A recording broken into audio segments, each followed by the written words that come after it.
নিবিড় মাছ চাষ বিষয়ে যে প্রশিক্ষণ কর্মশালা, এই কর্মশালায় যারা উপস্থিত হয়েছেন প্রত্যেককে গ্রাম পঞ্চায়েতের পক্ষ থেকে নমস্কার জানাচ্ছি এবং সেই সঙ্গে ধন্যবাদ জানাচ্ছি যে আপনারা পঞ্চায়েতের আহ্বানে সাড়া দিয়ে এই উদ্যোগে সামিল হওয়ার জন্যই এসছেন।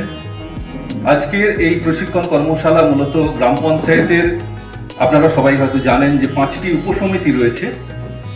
সেই 5টি উপসমিতির মধ্যে একটি অন্যতম উপসমিতি হলো কৃষি ও প্রাণী সম্পদ বিকাশ উপসমিতি এবং এই মাছ চাষটি আমাদের এই কৃষি ও প্রাণী সম্পদ বিকাশ উপসমিতির মধ্যেই পড়ে। প্রশিক্ষণশালায় আপনারা এসেছেন, আমি আশা করি আপনারা সবাই মনোযোগ দিয়ে যতক্ষণ প্রশিক্ষণটা চলবে শুনবেন এবং যেটা যেটা আপনাদের জানার ইচ্ছা থাকবে বা প্রশ্ন থাকবে আপনারা চুপ করে থাকবেন না, জানবেন এবং এইভাবে আপনারা প্রশিক্ষণ নিয়ে যাবেন আমাদের কাছে এবং আমাদের সমৃদ্ধ করবেন। কারণ পুকুরের সংখ্যা বেড়েছে এই কারণে যে পান বরজ করার জন্য কিন্তু এক একজন 3-4টে করে পুকুর রয়েছে, সেগুলো কিন্তু একটা পাস করার মতো। জল থেকে অক্সিজেনটাকে কালেক্ট করে নিজের পুরো শরীরে সরবরাহ করা, আর অবশিষ্ট যে সমস্ত নোংরা, যে সমস্ত শ্যাওলা, যেগুলো ব্যাকটেরিয়াগুলো থাকে, অবশিষ্ট ব্যাকটেরিয়াগুলোকে এই ফুলকারি ল্যামেলা।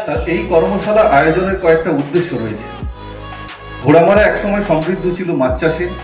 সেই চাষটা মূলত কিন্তু নিজের খাওয়ার জন্য নয়, এই চাষের মাধ্যমে নিজের পরিবারের যে মাছের চাহিদা সেটা পূরণ করার পাশাপাশি যদি ব্যবসায়িক দিক থেকে কিছু অর্থ আসে তাহলে কিন্তু পরিবার স্বাবলম্বী হতে মানে ডিম পোনার যা ওজন তার 400% হিসেবে খাবারটা দেওয়ার নিয়ম আছে।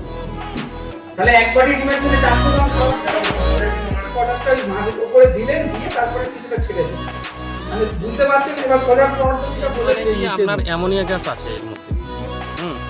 আর এটা হচ্ছে মাছ আমরা কিভাবে তৈরি করব, তার পুকুর প্রস্তুতি কি হবে।